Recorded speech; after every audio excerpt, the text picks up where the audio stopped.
नमस्कार, मी भीमराव कडाळे पाटील, बीकेपी मराठीमध्ये आपलं सर्वांचं स्वागत. आज नवीन दिवस, नवीन विषय, नवीन दिवसाची नवीन अशी चर्चा. आज चर्चा घेऊन आलोय म्हणजे काल नगरपालिका नगरपंचायतीचा निकाल झाला आणि त्यामध्ये इंदापूर तालुक्याची देखील नगरपालिकेचा निकाल झालेला आहे. आणि या निकालामध्ये दत्ता मामा भरणे यांच्या पक्षाचा आणि यांच्या गटाचा दणदणीत विजय झालेला आहे. म्हणजे इंदापुरात 1995च्या नंतरची पुनरावृत्ती ज्याला म्हणतो आपण, म्हणजे हर्षवर्धन पाटील यांच्या विरोधात सर्वजण एकत्र यायचे आणि निवडणुका लढवायचे तरी सुद्धा पराभव व्हायचा. तसंच काहीच चित्र आज दत्ता मामा भरणे यांच्या बाबतीत झालेलं आहे. म्हणजे 1995 ते 2025 मध्ये दत्ता मामा भरणे म्हणजे राष्ट्रवादी काँग्रेस, अजित पवार यांच्या गटाची प्रचंड ताकद वाढली आणि हर्षवर्धन पाटील, प्रवीण माने, प्रदीप गारटकर हे तिघ एकत्र येऊन सुद्धा भरणे यांच्या गटाचा पराभव करू शकले नाहीत. हेच खरं वास्तव. तर याच विषयाची आज चर्चा घेऊन आलो. तर कोण किती मतांनी निवडून आलं, काय झालं, कशी निवडणूक झाली, या विषयाचीच आज चर्चा आहे. तर सर्वप्रथम आपण जर चॅनल सबस्क्राईब केला नसेल तर चॅनल सबस्क्राईब करावा ही सर्वांना विनंती. आणि चला चर्चेला सुरुवात करूया. महाराष्ट्र राज्यामध्ये नगरपालिका नगरपंचायतीच्या निवडणुका जाहीर झाल्यानंतरच खरं पाहता हौशे नवशे गौशे ज्यांना नगरसेवक होण्याची इच्छा, नगराध्यक्ष होण्याची इच्छा, ह्या इच्छा कोणाच्या लपून राहिलेल्या नाहीत.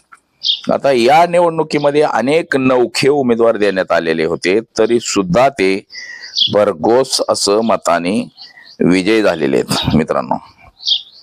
तर आपण पाहिलं की कशा पद्धतीनं नवखे उमेदवार सुद्धा निवडून आले, परंतु त्यांना पक्षाची जी ताकद आपण जे म्हणतो ती खरी पक्षाची ताकद मोठ्या प्रमाणामध्ये मिळाली. कधी काळी प्रदीप गारटकर आणि दत्ता मामा भरणे हे एकत्र होते. दत्ता मामा भरणे यांना आमदार करण्यासाठी प्रदीप गारटकर यांनी जीवाचं रान केलं होतं. आज त्याच प्रदीप गारटकरांचा पराभव करण्यासाठी मात्र दत्ता मामा भरणे यांनी जीवाचं रान केलं, असं काहीच चित्र. इंदापूर शहरामध्ये नगरपालिकेची निवडणूक झाल्यानंतर किंवा अगोदर सुद्धा प्रत्येक माणूस हेच म्हणायचा की प्रदीप गारटकर यांचाच विजय होईल. परंतु असं काय घडलं की भरत शहा यांचा 111 मताच्या फरकानं विजय झाला. हा सुद्धा घासून झाला आणि काट्यावर झाला. परंतु विजय झाला कसा हे सुद्धा अचंबित करणारी गोष्ट आहे. एकीकडं राज्याचे कॅबिनेट मंत्री, कृषी मंत्री दत्ता मामा भरणे आणि एकीकडे मात्र कधी काळी एकमेकाच्या विरोधात ठाकलेले जे विरोधक होते ते मात्र सगळे एकत्र आले होते दत्ता मामा भरणे यांच्या विरोधात. प्रदीप गारटकर, हर्षवर्धन पाटील जे माजी मंत्री आहेत, महाराष्ट्रामध्ये मुख्यमंत्री पदाच्या रेसमध्ये होते, ते सुद्धा एकत्र आलेले होते. आणि प्रवीण माने हे तिघजण एकत्र येऊन सुद्धा दत्ता मामा भरणे हे वरचढ ठरले, असं काहीच चित्र इंदापूर शहरामधलं झालेलं आहे. आता उमेदवार कोण कोण निवडून आले हे सुद्धा आपण आकडेवारी सुद्धा आपण पाहू शकतो की अक्षय शंकर सूर्यवंशी 371 मतं, म्हणजे हा राष्ट्रवादी काँग्रेस दत्ता मामा भरणे गटाचा उमेदवार निवडून आला. त्यानंतर अशोक गोरख पवार हे सुद्धा निवडून आलेले आहेत. त्यानंतर गारटकर गटाचे शीतल अतुल शेटे हे सुद्धा निवडून आलेले आहेत. त्याचबरोबर वासिम सदीप बागवान हे सुद्धा निवडून आलेले आहेत. त्यानंतर मयूर प्रशांत उमरे हे दत्ता मामा भरणे गटाचे आहेत, ते निवडून आलेले आहेत. त्यानंतर सुनील सागर अरगडे हे दत्ता मामा भरणे गटाचे निवडून आलेले आहेत. त्यानंतर हजरत रजिया शेख हे सुद्धा निवडून आलेले आहेत. त्यानंतर शोभा सुरेश जावीर हे दत्तामामा भरणे गटाचे, म्हणजे जे 14 उमेदवार दत्तामामा भरणे गटाचे निवडून आलेत आणि 15वा नगराध्यक्ष भरत शहा हे निवडून आलेले आहेत. तर दुसरं शैलेश देवीदास पवार हे सुद्धा उमेदवार निवडून आलेले आहेत. तर आपण ही पक्षनिहाय म्हणजे यादी बघतोय की जे दत्तामामा भरणे आणि विरोधी पक्षाचे जे काही उमेदवार निवडून आले, म्हणजे विरोधात 6 आले, सत्ताधारी पक्षांचे 14 आले, म्हणजे एकंदरीत दणदणीत असा विजय मिळालेला आहे. त्याचबरोबर उमेश सुरेश मकरे हे सुद्धा निवडून आलेले आहेत. त्यानंतर सुनीता अरविंद वाघ हे बर्णे गटाचे निवडून आलेले आहेत. त्यानंतर सुनीता अमर नलवडे दत्तामामा भरणे गटाचे निवडून आलेले आहेत. त्यानंतर अनिल सुदाम पवार हे प्रदीप गारटकर गटाचे निवडून आलेले आहेत. त्याबरोबर त्याच नंतर वंदना भरत शिंदे हे सुद्धा निवडून आलेले आहेत. त्यानंतर गणेश नंदकुमार राऊत हे निवडून आलेले आहेत. त्यानंतर कोमल गोरख राऊत हे सुद्धा निवडून आलेले आहेत. त्यानंतर शकील मुबारक सय्यद हे कधी काळी BSPचं काम करत होते, त्यानंतर हर्षवर्धन पाटील गटात होते आणि त्यानंतर ते दत्ता भरणे गटात गेले होते, ते सुद्धा निवडून आलेले आहेत, शकील मुबारक शेख. त्यानंतर दीप्ती स्वप्नील राऊत या सुद्धा निवडून आलेल्या आहेत महिला. तर अशा पद्धतीने हे सगळे उमेदवार निवडून आलेले आहेत. त्यानंतर बघा श्रेयस सुरेश गवळी हे सुद्धा उमेदवार निवडून आलेले आहेत. तर अशा पद्धतीनं एकंदरीत दत्तामामा भरणे गटाचे 14 उमेदवार आणि प्रदीप गारटकर म्हणजेच हर्षवर्धन पाटील गारटकर आणि प्रवीण माने या गटाचे एकंदरीत 6 उमेदवार निवडून आले आणि नगराध्यक्ष मात्र भरत शहा हे निवडून आलेले आहेत आपल्याला दिसतंय. म्हणजे याचा अर्थ असा आहे की इंदापूर नगरपालिका असेल किंवा इंदापूर तालुका असेल, या तालुक्यामध्ये दत्तात्रय भरणे यांचा दबदबा कायम, म्हणजे अजित पवार गटाचा दबदबा कायम असल्याचं आपल्याला चित्र दिसतंय. एकंदरीत इंदापूर शहरामध्ये जी विकास कामं झालेली होती ही काहीशी दत्ता भरणे यांच्या माध्यमातून इंदापूर शहरामध्ये विकास कामं बरीच झालेली होती. आणि आता या नगरपालिकेच्या निवडणुका म्हटलं की नेहमी जनता ही सत्ताधाऱ्यांच्या पाठीशी उभी असते, कारण की सत्ताधारी पक्षाच्या बाजूने जर आपण गेलो तर शहराला विकास निधी हा सर्वाधिक येतो असं शहरवासियांचं मत असतं.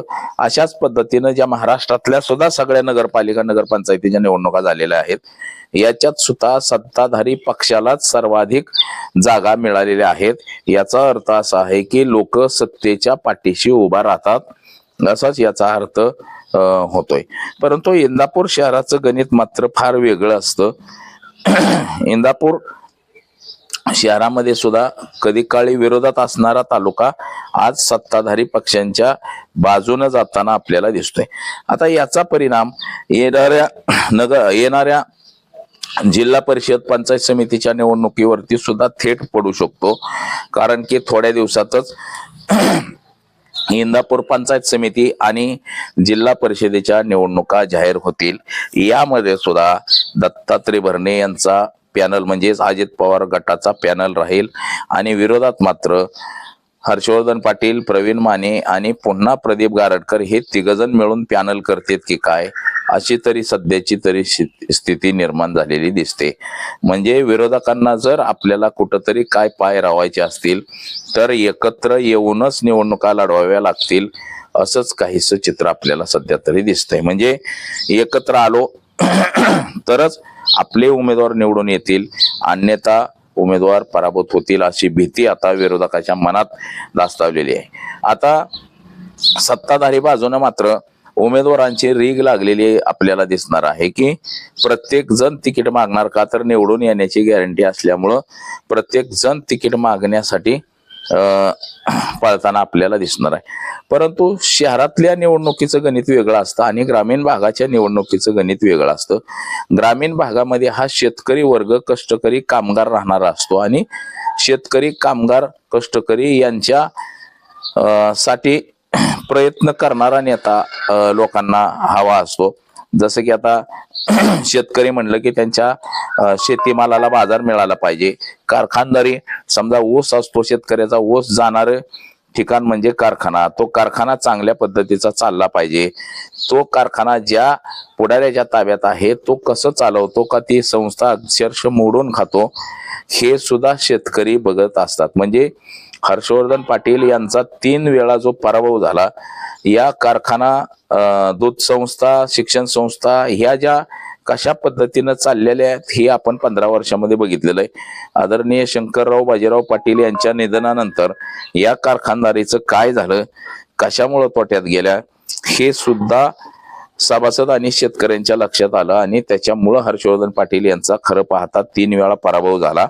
आता ते जिल्हा परिषद पंचायत समितीच्या माध्यमातून सुद्धा तो लोकांचा राग हा व्यक्त होत असतो. परंतु आता यंदा तो कारखाना चालवायला दिला म्हणा किंवा त्या कारखान्याची विक्री झालेली आहे असं म्हणा, परंतु ज्यानं पण तो कारखाना घेतलेला आहे विकत त्यानं मात्र तो चांगला चालवलेला आहे. 3,350 रुपये बाजारभाव दिला असे आपण सगळे पोस्टर वगैरे बघितलेले आहेत. म्हणजे रोख स्वरूपामध्ये ते 3,000 रुपये आणि 300 रुपये ते 350 दिवाळीच्या दरम्यान देणार आहेत असं सांगितलं जातंय. परंतु सध्या कारखान्याला बाजारभाव शेतकऱ्याला हा चांगल्या पद्धतीने दिला जातोय, त्यामुळे शेतकरी समाधानी होतोय. शेतकरी हर्षवर्धन पाटील यांच्या बाजूने मतदान देतोय का पुन्हा शेतकरी रागापोटी की बाबा सदर कारखाना हा शंकरराव बाजीराव पाटलांनी चांगला चालवला होता आणि हर्षवर्धन पाटलांनी हा कारखाना तोट्यात घातला, विक्री करून टाकला, ह्या रागापोटी लोक विरोधात मतदान देतात हे सुद्धा आता येणाऱ्या काळामध्ये बघणं गरजेचं आहे. परंतु या निवडणुकीच्या माध्यमातून इंदापूर शहरातल्या लोकांनी एवढंच दाखवून दिलं की इंदापूर शहरातली जनता सुद्धा सत्ताधारी पक्षाच्याच पाठीशी उभी राहते आणि ती म्हणजे दत्तात्रय भरणे यांच्या पाठीशीच उभी राहिली असंच काहीच चित्र आपल्याला दिसतंय. म्हणजे इंदापूर तालुक्यामध्ये सध्या तरी दत्तामामा भरणे यांचं पारडं फार असं जड झालं. म्हणजे इंदापूर तालुक्यामध्ये दबदबा हा फक्त दत्तामामा भरणे यांचाच दिसतोय आपल्याला, असंच काहीच चित्र. आता ह्या निवडणुका कशा होतात काय होतात हे आपल्या सगळ्यांना माहिती आहे की निवडणुकीमध्ये अर्थकारण राजकारण कशा पद्धतीने होतं हे सगळ्याच गोष्टी होतात. तरी देखील आता जो विन असतो तोच किंग असतो. म्हणजे एक मताने जरी निवडून आला तरी तो शेवटी निवडून आला असंच काहीच म्हटलं जातं. तर आज एवढंच. माझा सहकारी कॅमेरामन अनिकेत समे भीमराव कडळे पाटील, BKP मराठी, इंदापूर, पुणे.